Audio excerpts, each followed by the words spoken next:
नमस्कार, आप देख रहे हैं न्यूज 18 इंडिया। मैं हूं आपके साथ प्रीति रघुनंदन। दुनिया को आज एक नया वर्ल्ड ऑर्डर देने की मजबूत शुरुआत की गई है और इससे चीन में बहुत ज्यादा खलबली मची हुई है। जापान में जब से 4 देश यानी क्वाड के लीडर्स मिले हैं, चीन ने अपने न्यूक्लियर बॉम्बर उड़ाने शुरू कर दिए हैं। चीन के बदमाशों को खत्म करने के लिए आज टोक्यो में बहुत बड़े फैसले लिए गए। चीन को रोकने के लिए नए नए प्लान तैयार किए गए, लेकिन चीन ने भी एक बहुत बड़ी खुफिया तैयारी कर ली है। यह रिपोर्ट देखेंगे तो आपको पता चलेगा कि शी जिनपिंग किस सीक्रेट मिशन पर काम कर रहे हैं और क्या उनका नया प्रोजेक्ट दुनिया में एक नया युद्ध शुरू कर सकता है।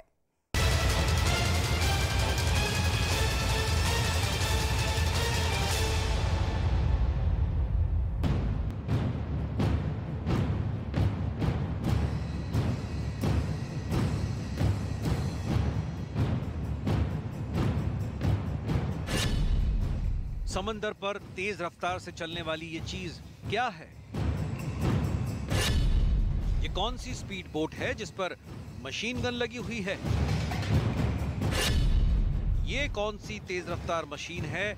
इसका मिशन क्या है? ये करती क्या है? ये सभी ड्रोन हैं। आपने अभी तक उड़ने वाले ड्रोन देखे होंगे, लेकिन ये तैरने वाले ड्रोन हैं और समंदर में वही काम करते हैं जो आसमान में उड़ने वाले ड्रोन करते हैं।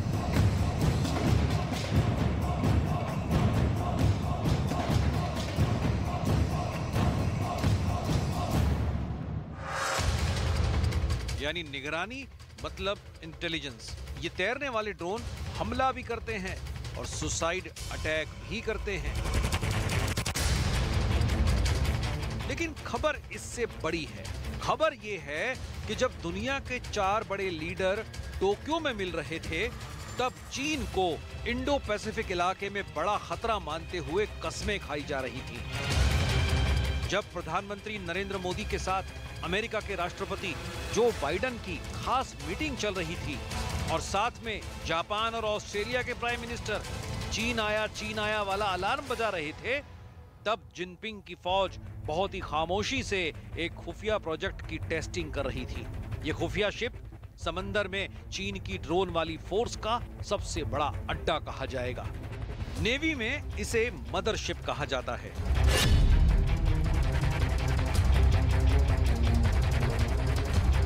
और चीन ने इस 2000 टन के मदरशिप को लॉन्च करके बता दिया है कि क्वाड को काबू में करने के लिए वो अपने समंदर पर पहरा बिठाने जा रहा है।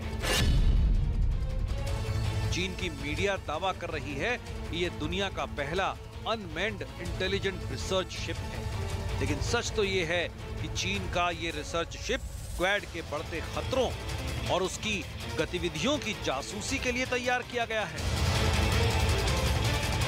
ऐसे वक्त जब क्वाड एक्टिव हो रहा है, ऐसे वक्त जब यूक्रेन जैसा वॉर जोन एशिया में बन सकता है, तमाम युद्धाभ्यास और वॉर ड्रिल के बीच चीन को लगने लगा है कि उसे क्वाड का चैलेंज हल्के में नहीं लेना चाहिए, क्योंकि 4 पावर्स के शामिल होने का मतलब है चीन के लिए जमीन और समंदर में मल्टी फ्रंट,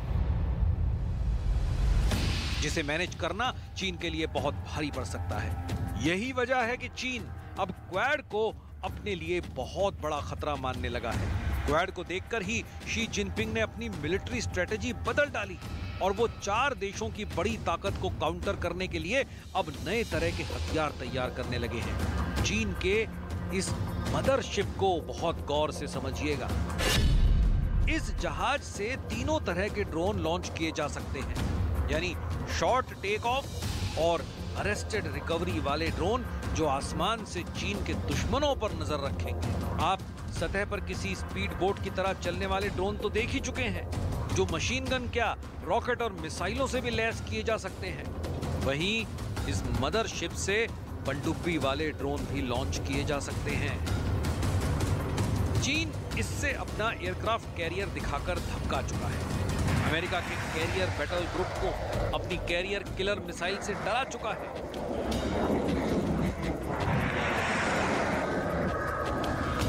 चीन ताइवान को भी धमकाता है और जापान को भी आगाह करता है।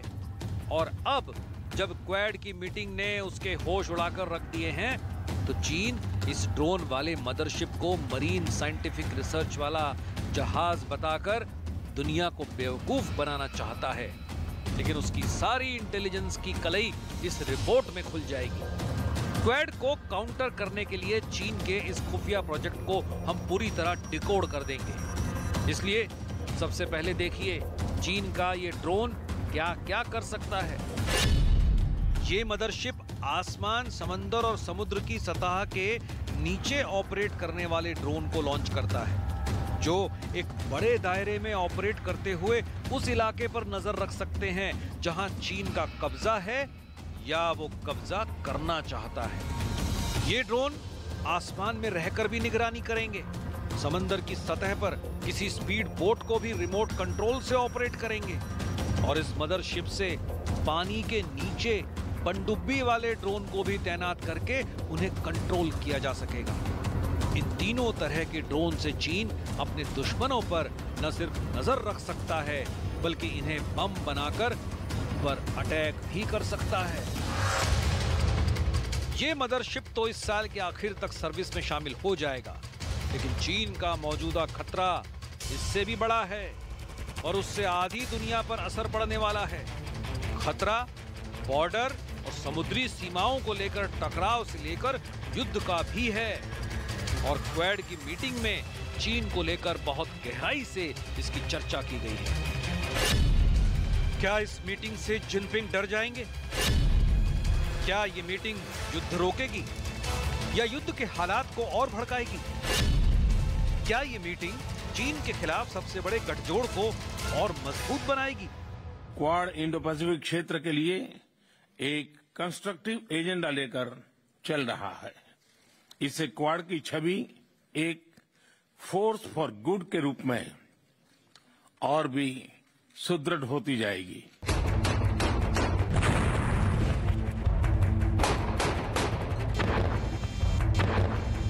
यूक्रेन से आ रही युद्ध की तस्वीरें तो पूरी दुनिया देख रही है,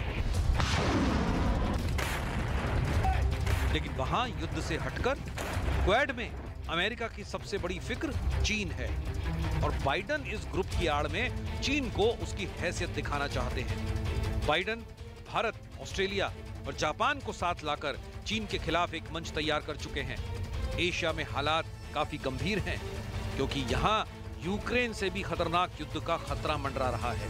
सबके निशाने पर चीन और जिनपिंग है, लेकिन बड़ा सवाल ये है कि आखिर बिल्ली के गले में घंटी बांधेगा कौन? अब तक यही बात साफ नहीं हो पाई है। Quad has a lot of work ahead of us.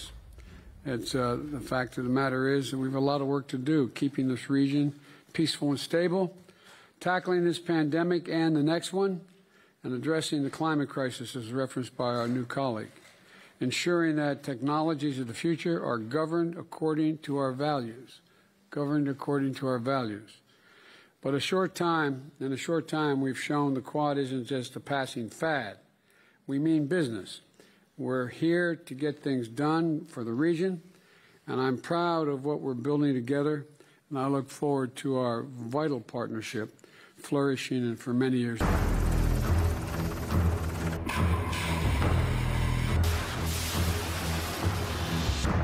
America की खुद की डिफेंस फोर्स इतनी मजबूत है कि उसे सुपर पावर कहा जाता है और ऐसा कोई काम नहीं है जो बाइडन क्वाड के जरिए कराना चाहते हैं लेकिन खुद नहीं कर सकते। इस वक्त भी उनकी नौसेना का 7वां बेड़ा प्रशांत महासागर में टहल रहा है और उसके पास इतनी ज्यादा फायर पावर है कि अकेले अपने दम पर चीन को कहीं भी रोक सकते हैं। क्वाड को लेकर सवाल बहुत हैं। क्वाड के मायने क्या हैं, इसका मिशन क्या है, इसका टारगेट क्या है? क्या क्वाड का असली एजेंडा ताइवान से लेकर उत्तर कोरिया और सिर्फ दक्षिण चीन सागर तक है? सबने मिलकर यहाँ इंडो पैसिफिक की ही बात की है। देखा जाए तो इंडो पैसिफिक में सबसे बड़े खलनायक इस वक्त शी जिनपिंग बन गए। किसी को चीन पर भरोसा नहीं है। इंडो पैसिफिक में चीन इस वक्त सबसे बड़े खतरे के रूप में देखा जा रहा है। ऐसा इसलिए है क्योंकि चीन अब अपनी फौज की बढ़ती साइज के हिसाब से दुनिया को धमका रहा है। चीन की नेवी अब एक कब्जा करने वाली फोर्स के रूप में देखी जाने लगी है।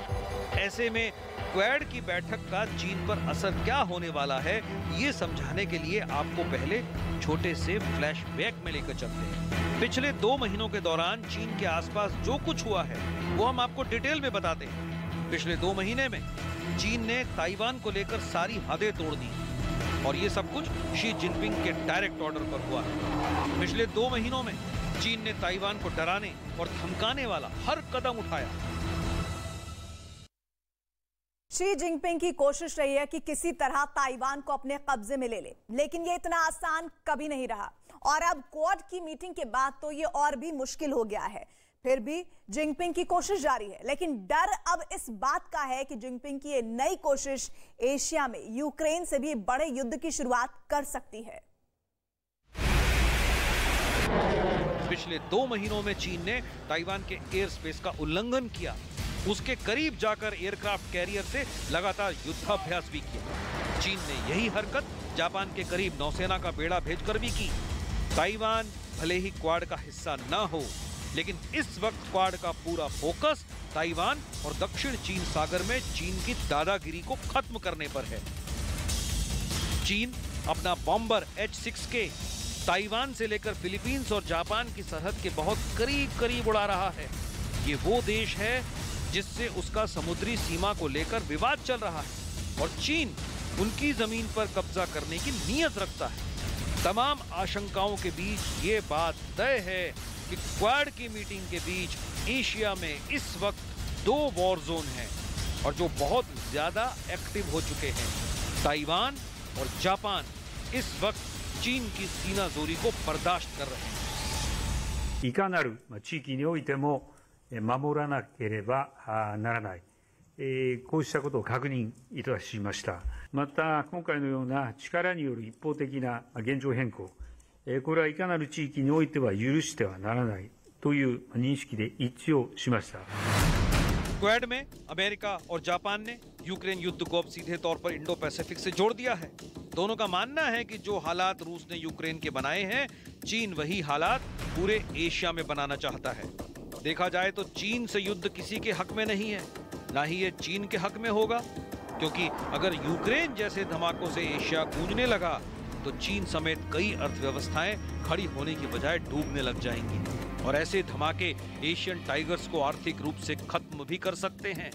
चीन को रोकने के लिए जापान की वायुसेना भी एक्टिव हो गई है।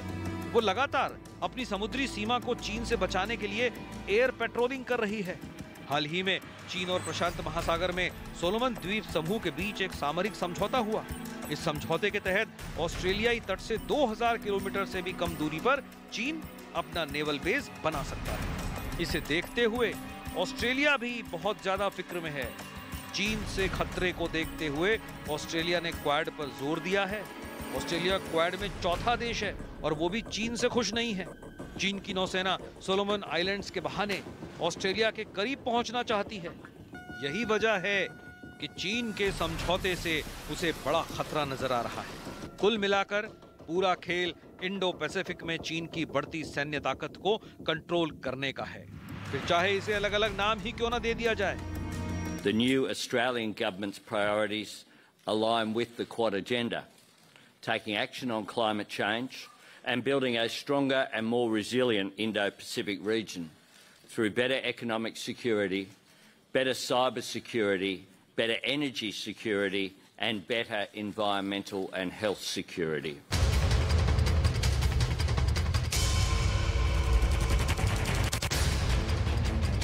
चीन का खतरा तो दुनिया ने अभी मिसाइल और बम के रूप में नहीं देखा है। ऐसी तस्वीरें जो खासकर यूक्रेन से आ रही हैं, जिन्हें हाई वोल्टेज युद्ध दौर का सबूत कहा जा रहा है।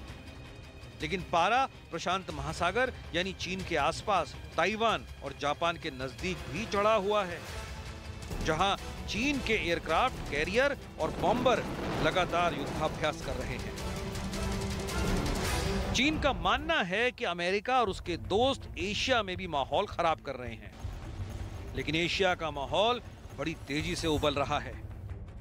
उत्तर कोरिया से भी किसी भी वक्त मिसाइल टेस्ट या फिर परमाणु परीक्षण का खतरा बना हुआ है। और इसे लेकर अगर युद्ध के हालात बने तो सबसे पहले जद में आएगा जापान। 弾道ミサイルを立て続けに発射をし、核ミサイル活動を活発化させている北朝鮮についても議論をし、北朝鮮の完全な非核化に向けた連携で一致するとともに、深刻化している北朝鮮の新型コロナの感染状況について चीन के टारगेट पर ताइवान के साथ अमेरिका भी है, लेकिन इन सबके चक्कर में वो जापान को भी लपेटने की कोशिश कर रहा है, क्योंकि उसे लगता है कि इस मसले पर जापान एक कमजोर कड़ी है। उत्तर कोरिया से लेकर ताइवान तक जो भी धमकियां हैं, उनके सेंटर में चीन है और चीन की वजह से उसके पड़ोसी काफी परेशान हैं, इसमें कोई शक नहीं। लद्दाख, LAC को लेकर चीन और भारत के बीच अब भी बातचीत के दौर चल रहे हैं, तो प्रशांत महासागर में चीन अपने छोटे छोटे पड़ोसियों पर दबाव डालकर दादागिरी से जो कुछ हासिल करना चाहता है, उसको रोकने की तैयारी बड़े पैमाने पर चल रही है। जिनपिंग जानते हैं कि ऑस्ट्रेलिया से लेकर अमेरिका और जापान से लेकर भारत तक चारों देश उनकी कब्जा करने वाली राष्ट्र नीति के आगे रुकावट बन चुके हैं। हालांकि क्वाड का कोई मिलिट्री स्वरूप अभी तैयार नहीं हुआ है। कम समय में क्वाड समूह ने विश्व पटल पर एक महत्वपूर्ण स्थान बना लिया है। आज क्वाड का स्कोप व्यापक हो गया है और स्वरूप प्रभावी हो गया है। हमारा आपसी विश्वास, हमारा डिटर्मिनेशन लोकतांत्रिक शक्तियों को नई ऊर्जा और उत्साह दे रहा है। क्वाड के स्तर पर हमारे आपसी सहयोग से एक फ्री, ओपन और इंक्लूसिव इंडो पैसिफिक क्षेत्र को प्रोत्साहन मिल रहा है, जो हम सभी का साझा उद्देश्य है। क्वाड में चारों देश जब भी मीटिंग करते हैं तो चीन का नाम नहीं लेते, लेकिन इंडो पैसिफिक का जिक्र सब कुछ बता देता है। चीन भी मानता है कि क्वाड उसके खिलाफ ही तैयार हुआ एक ग्रुप है और वो इसकी सारी हरकतों को बहुत अच्छी तरह समझता है। यही वजह है कि चीन का गुस्सा सबसे ज्यादा बाइडन पर उतर सकता है, यानी अमेरिका पर। बाइडन ने एक बार फिर ताइवान की हिफाजत करने वाली कस्में दोहराई हैं, यानी बाइडन ने फैसला कर लिया है कि अमेरिका अब चीन के खिलाफ आक्रामक होकर रहेगा और वो यूक्रेन वाला ब्लंडर नहीं दोहराएगा। वहीं किम जोंग उन और उसकी मिसाइल को लेकर अमेरिका कितना बड़ा खतरा महसूस कर रहा है, वो भी किसी से छुपा नहीं है। ऐसे खतरे के लिए अमेरिका को अब कमर कसनी होगी, अपनी आस्तीन चढ़ानी होगी, नहीं तो उसके साथी देशों का एशिया में वही हश्र हो सकता है जो यूरोप में यूक्रेन का हुआ है। Mr. President, would you send troops to Taiwan if China invaded? Our policy has not changed at all. I stated that when I made my statement yesterday. इतने बड़े गठजोड़ के बाद भी अगर चीन नहीं माना और उसने युद्ध के लिए मजबूर कर दिया, तो एशिया का ये इलाका पश्चिमी एशिया और पश्चिमी यूरोप से भी खतरनाक रीजन में तब्दील हो सकता है। इन सब बातों को देखते हुए अमेरिका और जापान बहुत ज्यादा टेंशन में है। ऑस्ट्रेलिया भी अपनी ताकत को लगातार बढ़ाने पर जोर दे रहा है। अभी चीजें शांत चाहे लग रही हो, लेकिन चीन की सीनाजोरी अगर जारी रही तो एशिया में युद्ध का पहला ट्रिगर पॉइंट ताइवान हो सकता है, और अगर उसे लेकर जंग की शुरुआत होती है तो दक्षिण चीन सागर के साथ पूर्वी चीन सागर में भी आग लग जाएगी, क्योंकि तब जापान भी युद्ध में शामिल हो जाएगा, उत्तर कोरिया भी मिसाइल दागेगा, रूस भी युद्ध में कूद सकता है और दबाव भारत पर भी बहुत ज्यादा होगा, क्योंकि चीन से भारत का भी सीमा विवाद चल रहा है। लद्दाख से लेकर अरुणाचल प्रदेश का फ्रंट फिर से एक्टिव हो जाएगा। ऐसे में क्वाड के सामने क्या रास्ता होगा, उसे सोचकर भी हमें डरना चाहिए, क्योंकि तब एक और विश्व युद्ध शुरू होने का डर सताने लगेगा।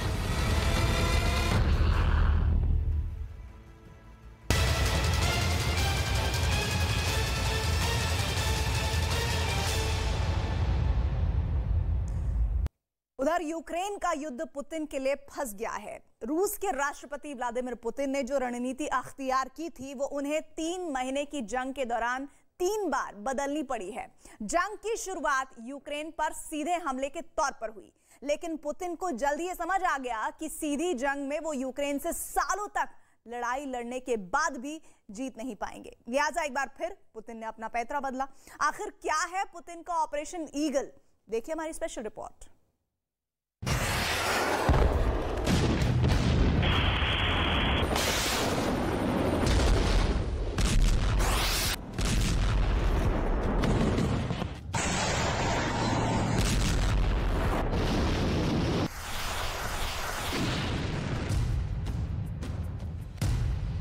यूक्रेन जंग में रूस ने बदली रणनीति।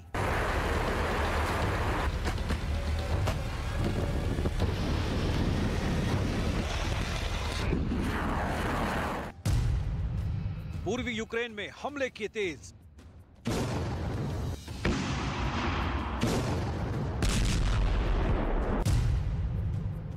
रूस के निशाने पर डॉनबास।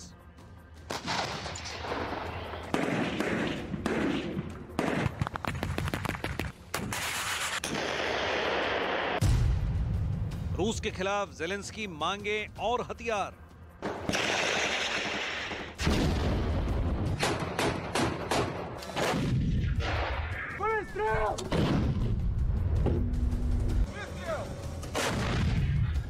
А тем более создать угрозы для нашей страны, для нашего народа, должны знать, что ответ России будет незамедлительным и приведет вас к таким последствиям, с которыми вы в своей истории еще никогда не сталкивались.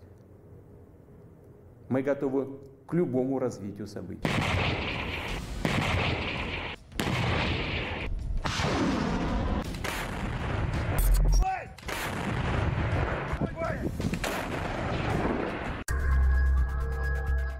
रूस के राष्ट्रपति व्लादिमीर पुतिन ने 24 फरवरी को यूक्रेन के खिलाफ जंग का ऐलान किया था। रूस ने जंग की शुरुआत में यूक्रेन की राजधानी कीव पर कब्जा करने की भरकम कोशिश की, लेकिन कीव की जंग में मात खाने के बाद रूसी सेना ने यूक्रेन के दक्षिणी इलाके पर हमले शुरू कर दिए। बदली रणनीति के चलते रूस को अपने इस नए प्लान में कामयाबी मिली और रूसी फौज ने दक्षिणी यूक्रेन के कई इलाकों पर अपना कब्जा जमा लिया। दक्षिणी यूक्रेन में मिली कामयाबी के बाद अब एक बार फिर रूस ने अपनी रणनीति बदली है। अब रूसी सेना के निशाने पर है पूर्वी यूक्रेन, यानी वो इलाका जहां जंग शुरू होने से पहले रूस के राष्ट्रपति व्लादिमीर पुतिन ने रूस समर्थित अलगाववादियों के 2 क्षेत्रों डोनेस्क और लुहांस्क को बतौर 2 देशों के मान्यता दे दी थी। दरअसल ये दोनों ही इलाके डॉनबास में आते हैं, लिहाजा इस वक्त यूक्रेन में डॉनबास पर कब्जे की भीषण जंग चल रही है।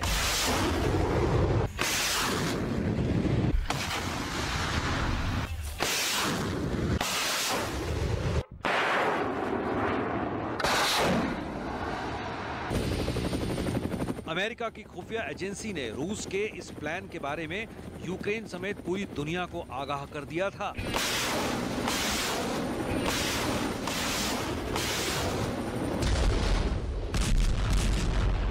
कि मारियोपोल की जंग के बाद अब रूसी सेना का अगला निशाना डोनेस्क और लुहांस्क होंगे। फिलहाल वही हो रहा है जिसका शक अमेरिकी खुफिया एजेंसियों को था। रूसी सेना पूर्वी यूक्रेन पर कब्जा करने के लिए उसके कई गांवों और शहरों को निशाना बना रही है। रूस के रक्षा मंत्रालय के मुताबिक अपने ऑपरेशन के दौरान रूसी सेना ने लुहांस्क और डोनेस्क में यूक्रेनी सेना के कमांड सेंटर और हथियारों के डिपो को निशाना बनाया। रूसी रक्षा मंत्रालय का दावा है कि वो लुहांस्क के 95% इलाके पर कब्जा कर चुकी है और सेवरियोदोनेस्क पर कब्जा होते ही पूरे लुहांस्क पर रूस का कब्जा हो जाएगा। Воздушного базирования поражены 3 пункта управления, 36 районов сосредоточения живой силы и военной техники Вооруженных сил Украины, самоходный артиллерийский дивизион 14-й механизированной бригады в районе населенного пункта Солидар, а также 6 складов боеприпасов в районах Миньковка, Бахмут, Николаевка, Спорная и Красный Лиман Донецкой Народной Республики. В том числе 1 крупный склад 155 миллиметровых снарядов к американским гаубицам.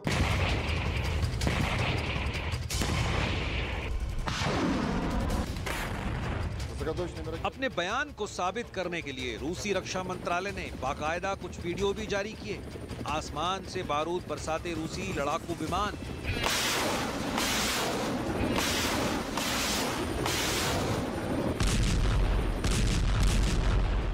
और जमीन पर आग उगलती रूसी तोपें। ये दोनों ही वीडियो इस बात की तस्दीक कर रहे हैं कि रूसी सेना यूक्रेन के इस हिस्से पर कब्जा जमाने के लिए बेताब है और इसके लिए वो किसी भी हद से गुजरने के लिए तैयार है।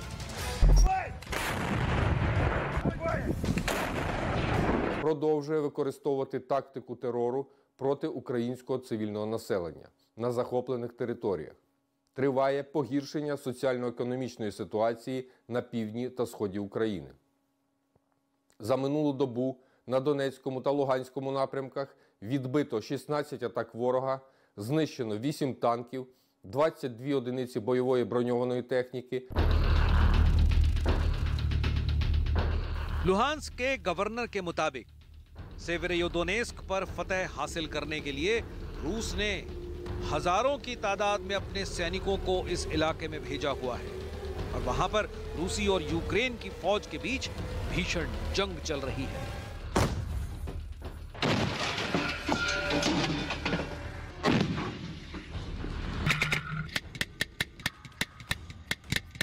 Поки війна триває, ми потребуємо щомісячної підтримки на рівні. यूक्रेन के राष्ट्रपति व्लादिमीर जेलेंस्की का आरोप है कि युद्ध शुरू होने के बाद रूसी सेना यूक्रेन पर 1474 मिसाइलों के हमले कर चुकी है। इन हमलों में रूसी सेना ने 2000 से ज्यादा अलग अलग मिसाइलों का इस्तेमाल किया है। राष्ट्रपति जेलेंस्की के मुताबिक इस वक्त यूक्रेन के पूर्वी इलाके डॉनबास में हालात काफी खराब हैं और रूसी सेना वहां पर जिंदगी को पूरी तरह से तबाह कर देने पर आमादा है। На Донбасі, Бахмут, Попасна, Сєвєродонецьк. На цьому напрямку окупанти зосередили найбільшу активність на цей час. Вони влаштували там бійню і намагаються знищити усе живе. Буквально. Ніхто. यूक्रेन भी आधिकारिक तौर पर यह बात कबूल कर चुका है कि रूसी सेना उसके बड़े इलाके पर कब्जा जमा चुकी है। यूक्रेन के मुताबिक यूक्रेन के 20.7% इलाके पर कब्जा किया जा चुका है, यानी यूक्रेन का 1,25,000 स्क्वायर मीटर इलाका रूस के कब्जे में है। 23 फरवरी तक यूक्रेन का महज 7% इलाका रूस के कब्जे में था, यानी रूस के पास यूक्रेन का 43,300 स्क्वायर मीटर का इलाका था। राष्ट्रपति जेलेंस्की का यह भी आरोप है कि रूसी सेना यूक्रेन के जिन इलाकों पर काबिज हो चुकी है वो उन इलाकों को जंग खत्म होने के बाद भी नहीं छोड़ेगी। Дуже стараються показати, що вони нібито не віддадуть захоплені райони Харківської області, не віддадуть Херсонщину, окуповану територію Запорізької області і Донбасу. Десь наступають, кудись підтягують резерви, десь намагаються укріпити позиції.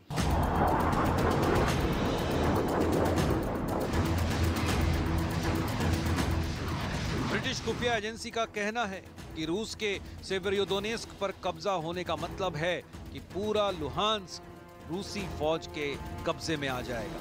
लिहाजा इस इलाके पर जीत के इरादे से ही रूसी सेना वहां पर डटी हुई है। ब्रिटिश खुफिया एजेंसी के मुताबिक फिलहाल रूसी फौज ने सेवेरोदोनेस्क और रुबिजने को घेरा हुआ है। रूसी सेना इन इलाकों पर उत्तर और दक्षिण से हमला कर रही है। रूसी फौज और यूक्रेनी सेना के बीच महज 25 किलोमीटर की ही दूरी बची है।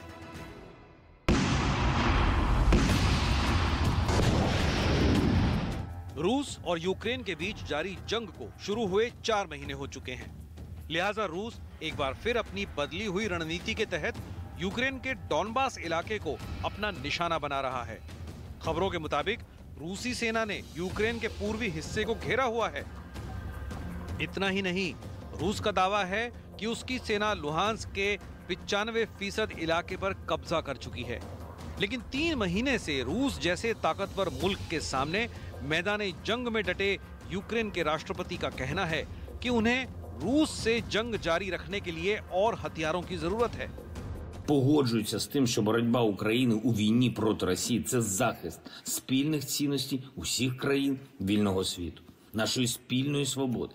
А якщо так, то ми вправі розраховувати на повну. यूक्रेनी मीडिया के मुताबिक फिलहाल दोनेत्स्क के लिमन शहर पर रूसी फौज भारी हमले कर रही है। यूक्रेन सरकार का आरोप है कि दूसरे विश्व युद्ध के बाद डॉनबास पर रूसी सेना का हमला अब तक का सबसे बड़ा हमला है। आप इस वीडियो में देख सकते हैं कि लिमन में रूसी और यूक्रेनी फौज के बीच भीषण जंग जारी है। Підрозділи ворога готуються до відновлення наступу. Агресор для підтримки наступальних дій розгорнув в південній частині міста Ізюм додаткові підрозділи ствольної артилерії. На Донецькому напрямку противник зосереджений на проведенні наступальної операції з метою оточення міст Лисичанськ та Сєвєродонецьк з подальшим виходом на адміністративний кордон Луганської. लिहाजा यूक्रेन के राष्ट्रपति वोलोदिमीर ज़ेलेंस्की रूस के खिलाफ जंग जारी रखने के लिए नेटो और अमेरिका से और हथियारों की मांग कर रहे हैं। राष्ट्रपति ज़ेलेंस्की की इस मांग पर अमेरिकी रक्षा सचिव लॉयड ऑस्टिन और जॉइंट चीफ ऑफ स्टाफ के अध्यक्ष मार्क मिले का कहना है कि अमेरिका यूक्रेन का समर्थन करने के लिए हर संभव प्रयास करेगा। और सिर्फ अमेरिका ही नहीं, बल्कि 20 देशों ने यूक्रेन के लिए नए सुरक्षा सहायता पैकेज की घोषणा की है। 20 countries that announced new security assistance packages. Many countries are donating critically needed artillery ammunition, coastal defense systems, and tanks and other armored vehicles. Others came forward with new commitments for training Ukraine's forces and sustaining its military systems.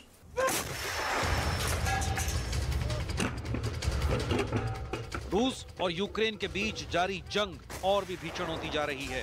Ukraine के अलग अलग शहरों पर रूसी सेना की तबाही और बर्बादी के बरसते बारूद का कहर जारी है। यूक्रेन के मैदान जंग में क्रूज से लेकर हाइपरसोनिक मिसाइलें और वैक्यूम बम से लेकर मैग्नीशियम बम तक का इस्तेमाल हो चुका है। बावजूद इसके ये जंग किसी अंजाम तक पहुंचती दिखाई नहीं दे रही और इसकी सबसे बड़ी वजह है यूक्रेन को अमेरिका से मिल रहे वो हथियार जिनके दम पर यूक्रेनी सेना रूस के खिलाफ इतनी लंबी जंग लड़ पा रही है।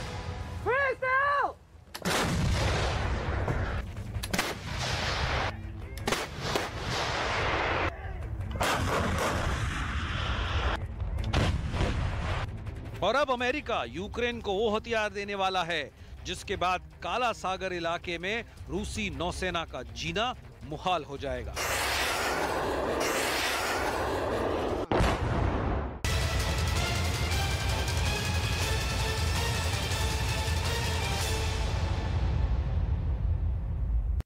एक तरफ रूसी फौज राष्ट्रपति पुतिन के ऑपरेशन ईगल को अंजाम तक पहुंचाने की कोशिश कर रही है और दूसरी तरफ पुतिन के एक जिगरी दोस्त ने अमेरिका और पश्चिमी देशों को धमकी दे डाली है। यह रिपोर्ट आप देखेंगे तो पता चलेगा कि इस धमकी को लेकर विश्व युद्ध वाला खतरा क्यों जताया जा रहा है।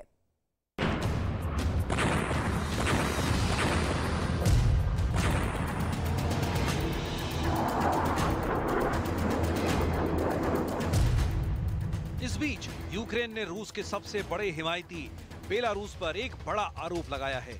यूक्रेन का कहना है कि जिस तरह बेलारूस रूसी फौज को अपनी देश की जमीन इस्तेमाल करने दे रहा है, उससे बेलारूस से यूक्रेन पर मिसाइल हमले का खतरा बढ़ता ही जा रहा है। दरअसल रूस ने अपनी इस्कंदर मिसाइल की एक डिवीजन को यूक्रेन की सीमा से महज 50 किलोमीटर की दूरी पर तैनात किया हुआ है। Завдання ракетних та авіаційних ударів по об'єктах нашої держави з території Республіки Білорусь. Агресор перемістив дивізіон ОТРК «Іскандер-М» до Брестської області на відстань до 50 кілометрів від державного кордону України.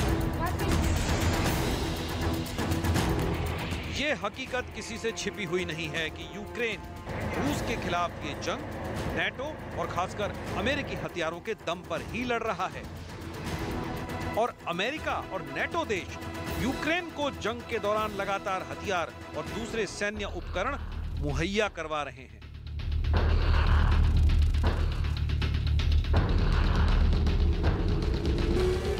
अमेरिका और नेटो देशों को धमकाने के इरादे से बेलारूस के राष्ट्रपति अलेक्जेंडर लुकाशेंको ने कहा है कि अगर पश्चिमी देश ऐसे ही यूक्रेन को हथियार सप्लाई करते रहे तो इससे हालात बिगड़ सकते हैं और तीसरा विश्व युद्ध शुरू हो सकता है।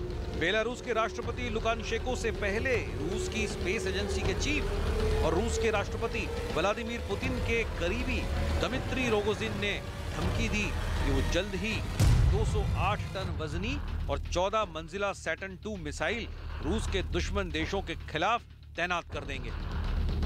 रोगोजिन के मुताबिक RS-28 इतनी शक्तिशाली मिसाइल है कि ये दुश्मन को एक गड्ढे में तब्दील कर देने में सक्षम है।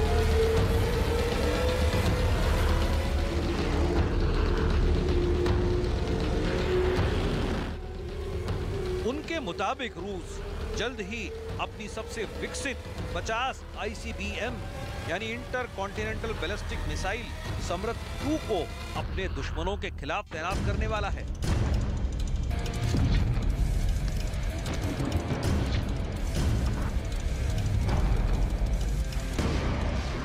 इस जंग के दौरान रूस को एक बड़ा झटका लगा है। दरअसल संयुक्त राष्ट्र में रूस के राजदूत बोरिस बोंडारेव ने यूक्रेन पर रूसी हमले पर अपनी नाराजगी जताते हुए अपना इस्तीफा दे दिया। उन्होंने यूक्रेन पर आक्रमण को शर्मनाक बताते हुए 23 मई को अपना पद छोड़ दिया और फैसले पर बोरिस का कहना था कि उन्होंने 20 साल के अपने करियर के दौरान रूस की विदेश नीति में कई बदलाव देखे, लेकिन उन्हें 24 फरवरी से पहले कभी अपने देश को लेकर इतनी शर्म महसूस नहीं हुई। As a counselor of the Russian mission to the UN office in Geneva. And also I published a statement on my Facebook and LinkedIn pages to clarify my views and why I did resign. Well, it is about my disagreement and disapproval of the current policy by the Russian government. And I, as a Russian diplomat, can no longer be associated with this. जंग ने Ukraine का नक्शा और शक्ल सूरत दोनों ही बदल दी है। Ukraine के तमाम शहरों और गांवों में चारों तरफ तबाही और बर्बादी का ही मंजर नजर आता है। जिस यूक्रेन को अनाज के निर्यात के लिए पहला दर्जा मिला हुआ था, आज उसी यूक्रेन में लोग रोटी की लाइनों में खड़े होने के लिए मजबूर हैं। ये यूक्रेन के दूसरे सबसे बड़े शहर खार्किव की तस्वीरें हैं।